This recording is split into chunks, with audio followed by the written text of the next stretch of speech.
বাংলাদেশের এই সংকটপূর্ণ একটি যে সময় চলছে, এই সময় আসলে বাংলাদেশের মানুষ একসাথে আমরা দেখতে পাচ্ছি টিএসসির এই চিত্রটি যে পুরো বাংলাদেশের মানুষ আসলে একসাথে চায় কিভাবে আমরা এই বিপদটি থেকে আসলে বের হয়ে আসতে পারি।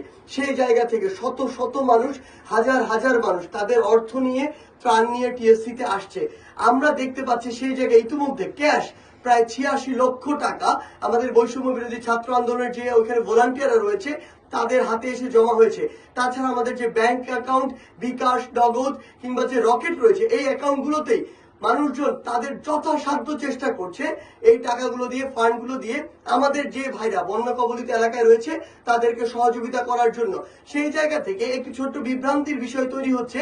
আমরা দেখছি যে কিছু কিছু মানুষ আমাদের বিভিন্ন সমন্বয়কদের নাম করে বলছে যে আমরা তার ভাই কিংবা বোন কিংবা আত্মীয়, আমরা এই ফান্ডটি তার কাছে পৌঁছে দিব।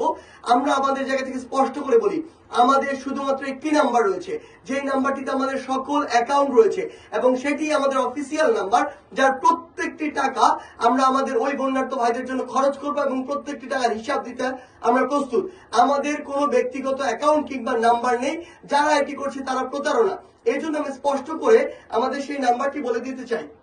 আমাদের ত্রাণ সহায়তার ফান্ড রেজিং এর একমাত্র বিকাশ, নগদ এবং রকেট মার্চেন্ট যে নাম্বার, সেটি হচ্ছে 01886969859। আমি আবার বলছি 01886969859।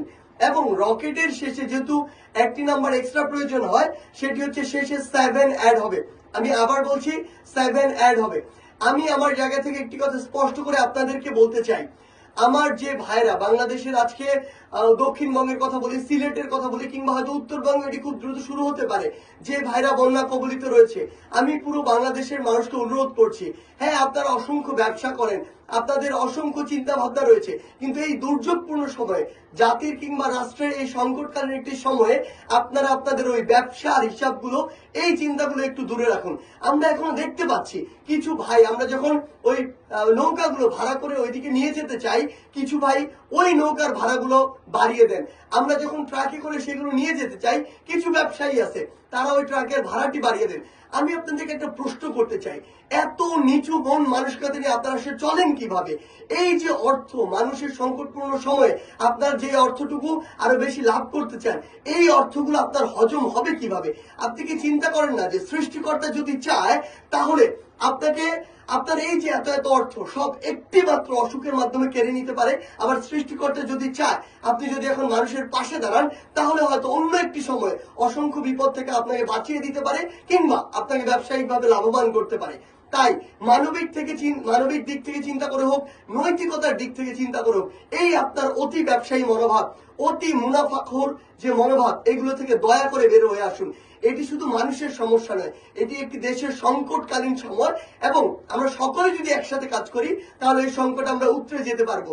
এবং আমার প্রশাসনের যে ভাইরা কিংবা স্বেচ্ছাসেবক যে ভাইরা ওই বন্যার্ত এলাকাগুলোতে গিয়েছেন, আপনারা যারা আপনাদের জীবন দিয়ে চেষ্টা করছেন আসলে আমাদের ভাই বোনদেরকে সেভ করার জন্য, আপনাদের সহ আর্মি বলি, কোস্টগার্ড বলি, নৌবাহিনী বলি, যারা ওই জায়গাগুলোতে কাজ করছেন, আপনাদের প্রতি একটি অনুরোধ, আপনারা গ্রামে গ্রামে গিয়ে, পাড়ায় পাড়ায় গিয়ে সবার আগে আমার ওই ভাই বোনদেরকে উদ্ধার করার ব্যবস্থা করুন। আশ্রয় কেন্দ্রগুলোর যে দ্বিতীয় তলা, তৃতীয় তলা, এগুলোতে নিয়ে এসে রাখার ব্যবস্থা করুন। কারণ আমরা ইতিমধ্যেই জেনেছি যে নিচ তলাগুলো যেগুলো রয়েছে আশ্রয় কেন্দ্রের, সেগুলো ইতিমধ্যে আসলে পানি দিয়ে পূর্ণ হয়ে গিয়েছে। তাই আমরা আমাদের জায়গা থেকে অনুরোধ করছি যে আমাদের ভাই বোনদেরকে সেভ করে নিয়ে আসুন। এরপরে আমরা যারা রয়েছি পুরো বাংলাদেশের মানুষ একসাথে আমাদের ব্যক্তিগত জায়গা থেকে যতটুকু সম্ভব ততটুকু ত্রাণ দিয়ে আমরা যেন তাদেরকে সহযোগিতা করতে পারি এবং প্রত্যেককে আশ্রয় কেন্দ্রে যেন আমরা আমাদের এই ত্রাণগুলো পৌঁছে দিতে পারি। এই বিষয়টি আমাদের খুব ভালো করে লক্ষ্য রাখতে হবে। আরেকটি জিনিস সবশেষে বলছি, সেটি হচ্ছে যারা এই একটি সংকটকালীন সময়কেও নিজের সুবিধা আদায়ে বা মানুষকে আরো চাপে ফেলে বাজারগুলোতে মূল্য বাড়িয়ে কিংবা আপনারা এইখানেও আজকের এই সংকটকালীন সময়ে সিন্ডিকেট তৈরি করে যেই শুকনা খাবারগুলো মানুষের প্রয়োজন সেগুলোকে যারা কুক্ষিগত করে রাখছেন, সেগুলোকে যারা গোডাউনে ভরে রাখছেন, শুধু দাম বাড়বে আর সেই দাম বেশি করে আপনি বিক্রি করবেন। আমি আপনাদের উদ্দেশ্যে একটি কথা বলি, এই মানসিকতা থেকে বের হয়ে আসুন। আপনাদের চোখের সামনে এই ফ্যাসিস্ট এই ফ্যাসিস্ট রেজিমের অনেকের উদাহরণ আমরা দেখেছি, আপনারা দেখেছেন, হাজার হাজার লক্ষ লক্ষ কোটি টাকার মালিক, কিন্তু ন্যূনতম সম্মান নিয়ে এই দেশে এসে মুখ দেখানোর মতো ওই মুক্তি আর তার নেই। মুখে চুন কালি মেখে এই দেশ থেকে বের হয়ে যেতে হয়েছে। তাই এই সংকটকালীন সময় আপনাদের এই যে চরিত্রটি, এই চরিত্র থেকে বের হয়ে এসে দেশের জন্য, দেশের মানুষের জন্য, নিজের জন্য এবং দিন শেষে যে সৃষ্টিকর্তা আপনাকে সৃষ্টি করেছে তার প্রতি কৃতজ্ঞতা স্বরূপ আপনারা কিছু একটু করুন। আমরা বিশ্বাস করি সকলে যদি আমরা একসাথে কাজ করি তাহলে আমাদের যে সংকটগুলো আসছে কিংবা সামনে আরো আসবে সেই সংকটগুলো আমরা কাটিয়ে উঠতে সক্ষম হব। ধন্যবাদ।